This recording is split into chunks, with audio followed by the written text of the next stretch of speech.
Alexander Lebedev portrays himself as a critic of the Kremlin. He claims to be a liberal champion of the free press and a crusader against corruption in Russia. But he's either very lucky or something isn't quite what it seems. Because Alexander is still alive. He's never even been jailed. And death or prison are what usually awaits liberals, critics of the Kremlin, and campaigners against corruption. Somehow, Alexander's been able to get the balance just right, criticizing the Kremlin without causing real upset. Or perhaps his image is misleading. In 2014, it started to slip. I stayed in touch with him and talked to him from time to time after I was expelled from Russia. But I noticed sort of a turn in his behavior when he started to openly support the invasion of Crimea in 2014. And I guess either as a matter of survival or perhaps as his own philosophical views, he then sort of took a step into the other side. The other side. Vladimir Putin's side. After Russia annexed Crimea, Alexander's support for Putin began moving out of the shadows and into the open. Perhaps it was philosophical, as Bill said, but Alexander also had financial considerations. He owned property in Crimea, he had investments in resorts and restaurants there. He still had a 4.5% share in Aeroflot, which flies holiday makers there. He once tried, unsuccessfully, to persuade Nikki Haslam of its charms. I went to that awful weekend in Crimea. Alexander flew us all out on some lumbering plane to his hotel that he'd got it. Fairly hideous, And there were lots of us, like 40 people they flew out. A lot of hoorays. And one saw how beautifully Crimea must have been. The country. Russians were putting huge roads through it, everything, and lumbering lorries trailing along it. It must have been ravishing, Crimea. In the aftermath of the annexation, those investments in Crimean hotels and leisure parks looked a bit shaky. The Lebedevs would need Russia's help, Vladimir Putin's help, more than ever, and to get it, they would have to prove their worth in Britain. I'm Caruana Galizia, and from Tortoise, this is Londongrad.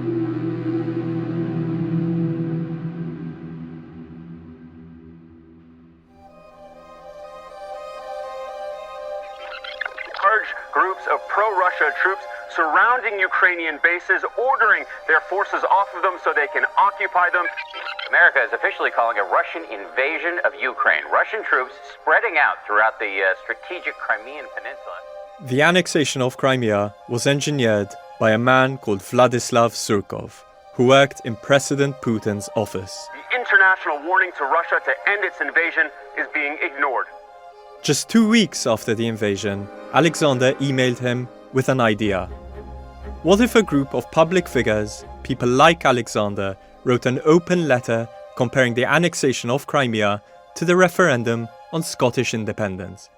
And maybe there could be a conference of world leaders to negotiate a settlement. Alexander knew just the place for it, at the Chekhov Theatre, which he sponsored. Even before he wrote to Vladislav Surkov, Alexander had already warned Putin's office that the invasion would damage tourism in Crimea. Invasions tend to do that, I suspect. And Alexander had an ingenious plan to fix the damage. He proposed that the Kremlin send its staff on mandatory holidays to Crimea and offered discounted flights on Aeroflot, the airline in which he still had a shareholding. The organized recreation, as Alexander called it, would be for employees of the Defense and Internal Affairs Ministries and state-owned enterprises like Gazprom. Alexander's open letter was never published. Instead, he wrote an editorial under his byline for The Independent, in which he appeared to criticize the Kremlin, but still proposed the Crimea Conference, and warned against further sanctions on Russia. He was backed up by Evgeny. I think if sanctions were to go any further, I think the city of London and London's economy would have been affected. But I think now there is not going to be any further incursions into any land, and not Eastern Crimea, and definitely not anywhere further. So I think it's now time to talk. The Lebedev's approach was two-pronged. While Alexander lobbied high-ranking Kremlin officials behind the scenes, Evgeny doubled down on his mission to ingratiate himself with Britain's officials. And it was going pretty well. This may look like a bit of a stunt, and in a way, of course it is a bit of a stunt. You know, we are just getting a tiny idea of what it's like to sleep out rough in London. In 2015, Evgeny and the then Mayor of London, Boris Johnson, were filmed sleeping on the streets of London together to raise money for an Evening Standard campaign against homelessness. So that's why it was important for my media group to get behind this campaign. Wearing black beanies and anoraks and snuggled under sleeping bags, they shared a bottle of whiskey and chatted. We've been told this evening it takes about 7 days on average for people who are sleeping on the streets to start having mental problems, and you can see why. You really can.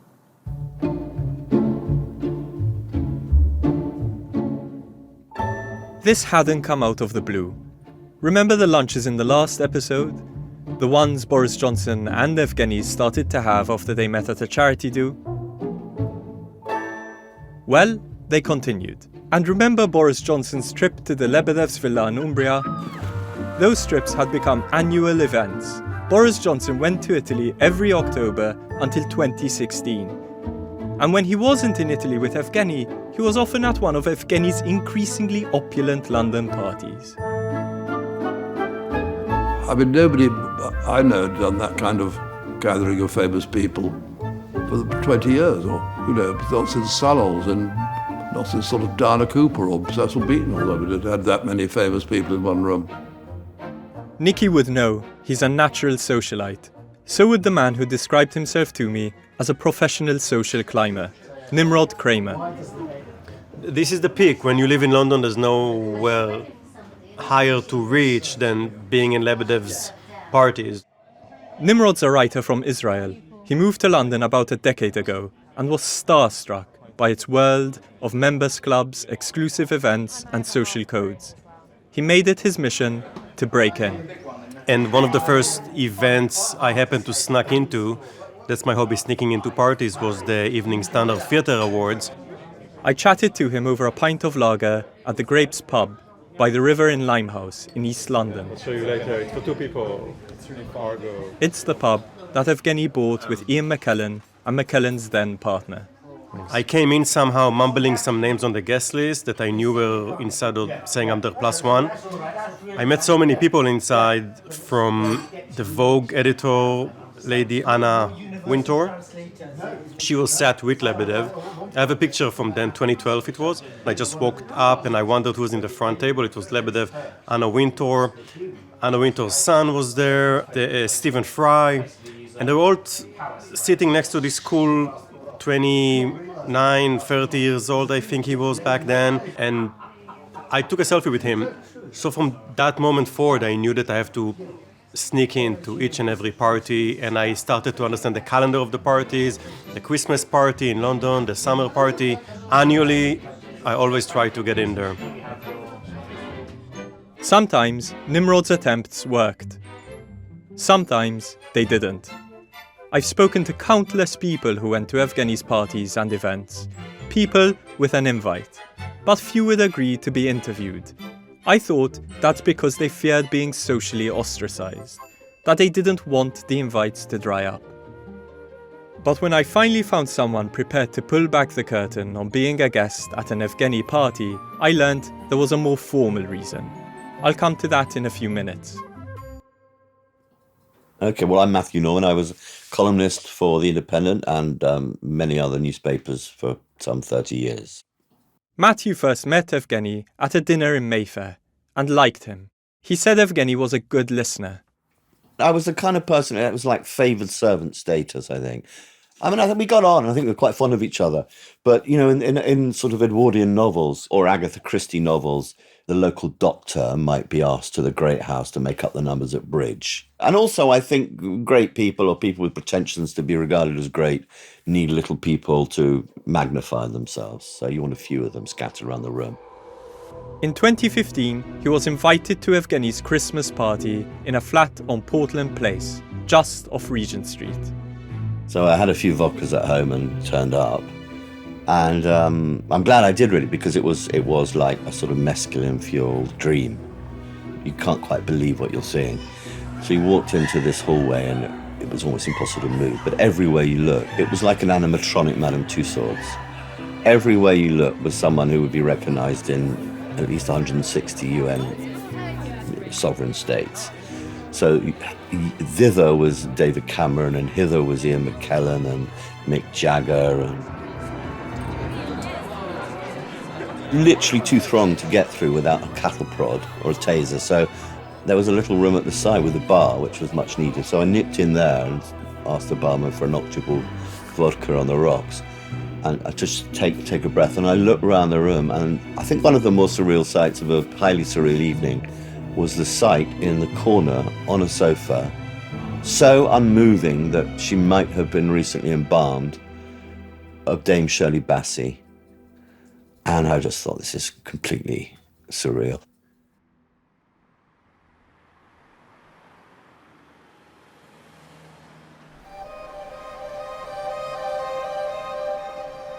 Alexander Litvinenko solved his own murder. As he lay dying, he told British police his tea had been poisoned by 2 Russians he'd met at a hotel. The new year rolled in ways that were much less glamorous, but almost as surreal. Today's report named the men as the likely killers, accused the Russian state of ordering the hit, and accused Russia's president. Almost a decade after Russian agents murdered Alexander Litvinenko in London, the public inquiry report into his death was released in January 2016. New investigation concludes that many suspected that the deadly plot likely went all the way to the top of the Kremlin. Marina, his widow, had campaigned for it for years. Home Secretary Theresa May had resisted convening an inquiry so as not to jeopardize Britain's relations with Russia, until Vladimir Putin annexed Crimea. Now, at last, Marina and her son Natalie, who attended the inquiry's hearings at the Royal Courts of Justice, had some answers. Because we got the report, and naturally you flick to the back page to find out what the actual meat of the judgment was. And right at the end, it's sort of the coroner saying that this almost definitely happened, with the help of Russia and probably at the behest of Putin. So him saying that directly. The coroner who headed the public inquiry was clear. The FSB operation to kill Mr. Litvinenko was probably approved by Mr. Petruchev, then head of the FSB, and also by President Putin. He not only confirmed that Litvinenko's was a state-sponsored assassination, he confirmed what many people suspected all along. The assassins were sent to London on the orders of Putin himself. It was a finding that may have surprised Evgeny. Before the report was released, Evgeny tweeted out a conspiracy theory that Litvinenko was murdered by MI6. He described it as interesting and added, certainly more to it than the generally accepted Putin link. But now, the Putin link was officially accepted. If Alexander Litvinenko's murder wasn't enough for Britain's political class to sharply correct its course with Russia, then surely this should have done it. But they had other things on their mind. David Cameron announced the in-out referendum on Britain's European Union membership and said he was for Remain. But his number one frenemy, Boris Johnson, wasn't so sure. A few days after the announcement, in late February 2016, Boris Johnson and his then-wife Marina Wheeler hosted some friends for dinner at their Islington home. Justice Minister Michael Gove, his then-wife Sarah Vine, and Evgeny, who turned up, as usual, impeccably groomed and suited. In the stylishly dishevelled drawing room, Michael Gove argued for Brexit while Boris Johnson grew increasingly agitated, tortured even, over whether he should join him. Sarah Vine, meanwhile, was in agreement with Marina Wheeler on the debate, saying whatever was most likely to keep the boys happy. She described the scene as being all a bit surreal, and then it got even more bizarre. Oliver Letwin, a senior cabinet minister, was patched in on an iPhone. He spoke alongside a lawyer, explaining the complexities of law around sovereignty. Evgeny, Sarah Vine, and Marina Wheeler, meanwhile, tucked into slow-roasted lamb. They tried to make polite conversation while the politicians talked, with Boris Johnson shushing them every time they got too loud. Oliver Letwin was trying to persuade him to come out in support of the Remain side. He failed. This was the night that Boris Johnson decided he'd join the official Leave campaign with Michael Gove. It was a gamble that paid off for him. Really paid off. And Evgeny was there to witness the moment it all started. Well, at 20 minutes to 5, we can now say the decision taken in 1975 by this country to join the common market has been reversed by this referendum to leave the EU. The British people have made a very clear decision, and as such, I think the country requires fresh leadership to take it in this direction.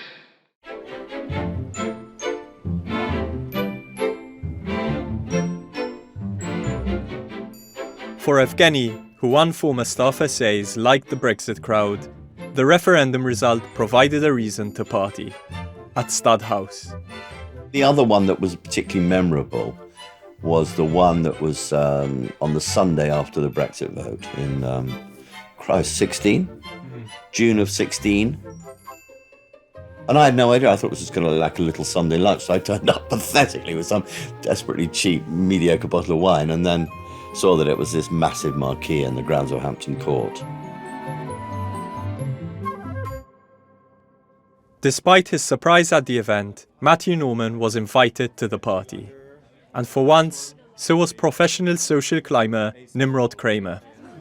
My big break came when, after the Brexit referendum in 2016, Lily Allen, who became my friend suddenly by DMing me, she said there's a party at Lebedev's house.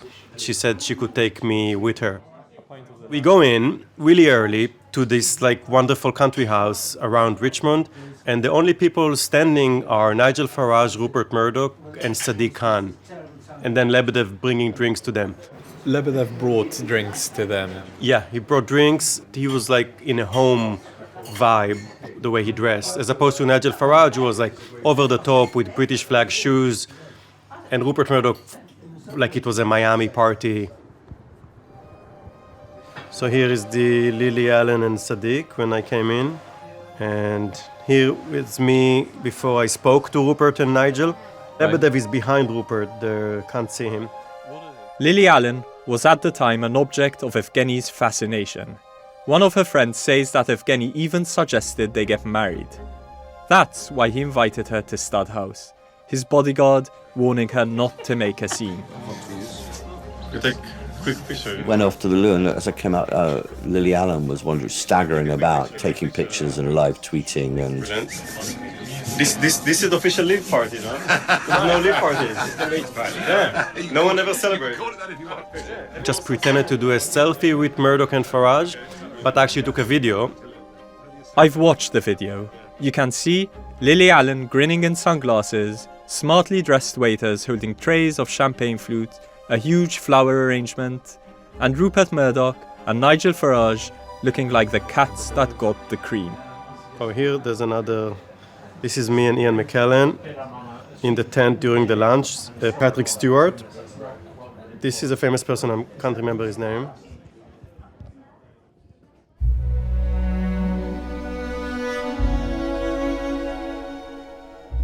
It's hard to get people on the record about Evgeny's parties. For Nimrod, it's all about breaking into them and exposing them. but he never made it to the Lebedev's places in Italy.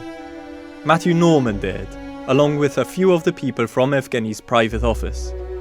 He headed out on a 7 a.m. EasyJet flight, mind, not the private jet Evgeny uses for more illustrious guests. The vodka drinking began that afternoon at Palazzo Terranova. A late supper of fish followed, and the drinking continued. And by about 5 the next morning, I was thinking, really, I've pretty much had it with this. But it was like being with, if you read books about Princess Margaret on the Caribbean island of Mystique, it was like no one could go to bed until she rose. And it was exactly like that. But I've heard stories about people being woken up for trying to go to bed and then being hauled back down for more merriment.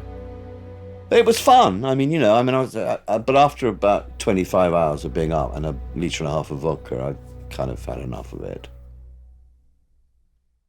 The following day, Matthew was getting ready to return to London. But before I went, he took the time and trouble to bring out his wolf handler and his 2 wolves, Boris and Lara. It's ratcheting it up from the White Cat, isn't it? Speaking to him, I got a clearer sense of why so few people have been keen to go on the record about Evgeny. Not long after Matthew's trip to Umbria, Evgeny's chief of staff, a position that one person told me was indicative of Evgeny's serious person aspirations, got in touch with him.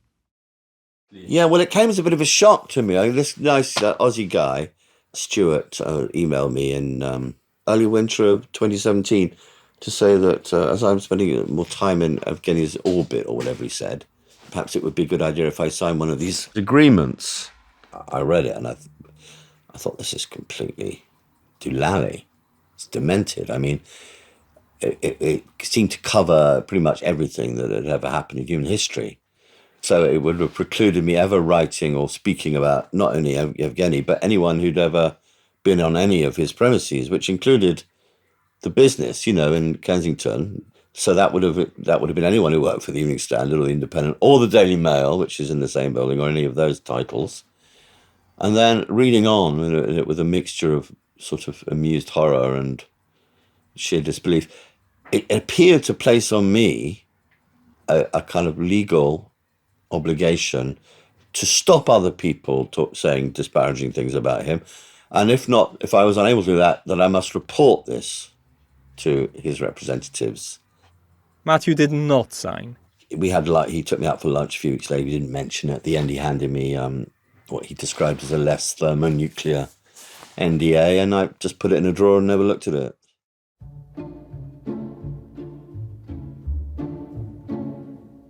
While Matthew didn't witness any particular event that you think warrants such a thermonuclear approach to secrecy, others who attended Evgeny's Italy parties did. And after speaking to them on background, it's easy to see why Evgeny used NDAs. The Italy trips mostly followed the same timetable, drinking vodka from 5 p.m. around the table where there'd be a copy of a tome called The Big Penis Book, The Fascinating Phallus, and then supper at 10 p.m. But, depending on the guest list, they could get out of hand. There was a dressing up room. There was karaoke. Boris Johnson did ABBA in a wig. There was the expectation that each guest would, one at a time, dance with Evgeny. If a guest tried sneaking off to bed before that dance, they'd be woken up by other guests. In one instance, including Boris Johnson, pounding on their door and shouting, "Dance with Evgeny, dance with Evgeny, you have to dance with Evgeny." But perhaps the liveliest party was one where Evgeny's team made a very late addition to the guest list. Katie Price, the glamour model and reality TV star. Evgeny, who really enjoys reality TV and wants people to entertain him, thought she might spice things up. He was more right than he knew. He flew Katie Price in on his private jet, where she enjoyed free-flowing champagne. She continued drinking, now vodka, at Palazzo Terranova, and then she joined guests including Joan Collins, Liz Hurley, Boris Johnson, his then-wife Marina Wheeler, and one of his brothers. Evgeny seated Katie Price next to Boris Johnson, was Foreign Secretary at the time, hoping they'd get close. When, as usual, Evgeny expected all his guests to stand up and give a toast to him, he tried passing over Katie Price. To her enormous credit, she stood up, and all the other guests looked down awkwardly. Katie Price said people usually only wanted one thing from her. She said, "You all want to see them, don't you?" Then she lifted her top to expose her breasts, turned to Britain's Foreign Secretary and told him, "They're like granite." Addressing the rest of the party, she then said, "Does anyone want to come in my mouth?" Little wonder then that Evgeny was insistent on NDAs, or why Italy's External Intelligence and Security Agency, which we'll hear more from later on, described the Lebedev's parties in Umbria as luce rosse.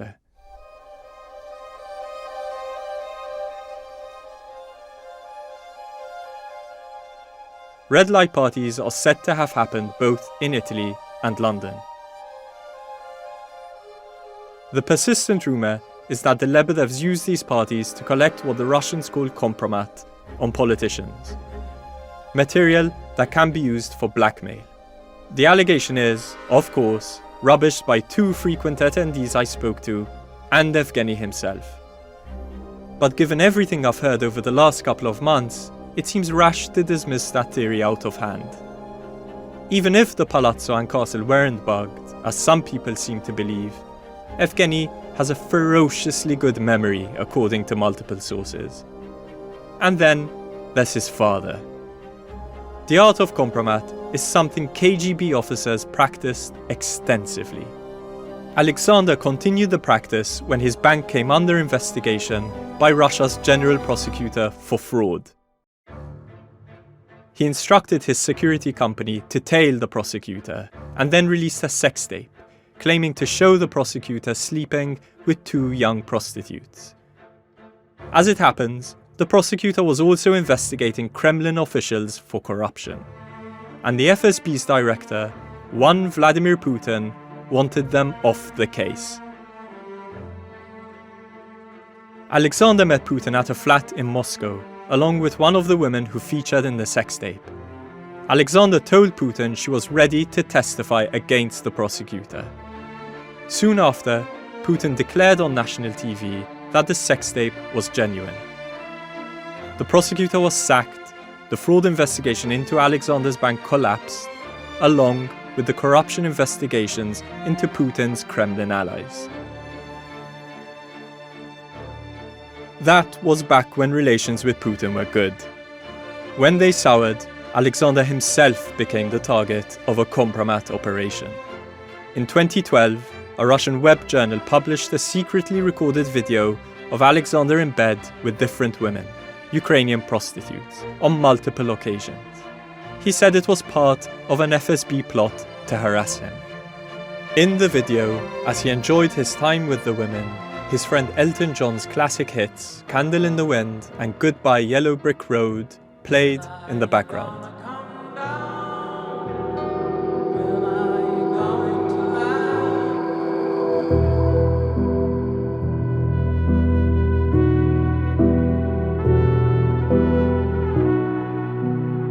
Friday, 15 December 2017. The Lebedevs' annual Christmas party at the grand townhouse overlooking Regent's Park that they rent from a Swedish mining tycoon. This year, the party has a Soviet Union theme. Inside the townhouse, there's a mural of Stalin, dressed in green military uniform, a hammer and sickle on the windows, a nice sculpture of a pistol used to dispense vodka shots, a stuffed bear, a gun on a red double bed in the basement, a caviar station, dance floor, DJ, and some attendees taking drugs.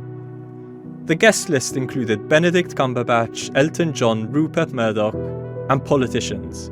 London Mayor Sadiq Khan was there, so were Health Secretary Jeremy Hunt, Peter Mandelson, and Tony Blair, who spoke to Evgeny for 20 minutes in the Stalin Room.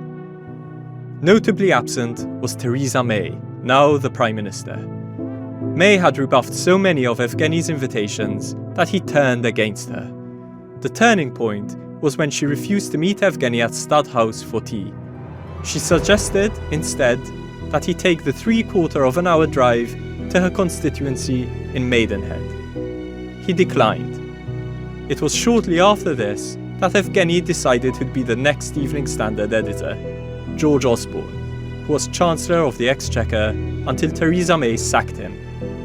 No experience in journalism, busy 4 days a month advising the investment company BlackRock, but, above all, someone who intensely dislikes Theresa May. Not unlike her foreign secretary, perhaps, the most notable guest at the Christmas party, Boris Johnson. In other years, the Lebedevs hired 2 Johnson lookalikes to attend. While most of the politicians arrived early and left soon after, Boris Johnson slipped in and out through a back entrance and stayed late. Meanwhile, Russia was about to carry out another attack on British soil, even more brazen than the murder of Alexander Litvinenko. The 2 people, a man aged 66 and a 33-year-old woman, were found unconscious in the Maltings area of Salisbury city centre. Investigators are working to determine the source of the chemical. Military specialists will help remove contaminated items. Sergei Skripal, a Russian double agent, and his 33-year-old daughter are in critical condition. It is now clear that Mr. Skripal and his daughter were poisoned with a military-grade nerve agent of a type developed by Russia. The next time Boris Johnson visited the Lebedevs, they'd have a lot to discuss. It was another meeting which Boris Johnson would have wanted to keep secret. But he didn't manage it quite so successfully. That's all in episode 5 of Londongrad.